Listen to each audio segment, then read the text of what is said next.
Hi everyone, welcome back to our channel. So today I'll be showing you how to register for ANZ Bank's online banking service.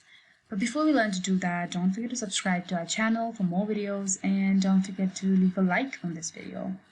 So let's get started. So first you will go to your browser, you go to Google and you type in ANZ Bank, and anz.com.au is the official website for ANZ Bank. You click on that link and now you'll be brought into the website, and here on the right you can see the option to internet banking. We'll click on register because that's what we're trying to do. And so it's very easy to register for online banking in this bank. So first you'll enter your customer registration number and your telecode. So if you don't have this, you can register with your ANZ card. But if you have this, you will enter your customer registration number and your telecode, and then you will click on next.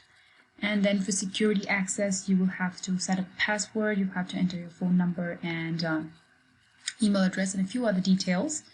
And after that, after a few optional features, you will be able to register and you will be sent a confirmation email. And after that, you'll be good to go and you can start with your internet banking. So it's very easy to do this. I hope this video helps you. Thank you so much for watching this video. Don't forget to subscribe to our channel for more videos like this, and don't forget to hit the like button. Thanks guys. Bye.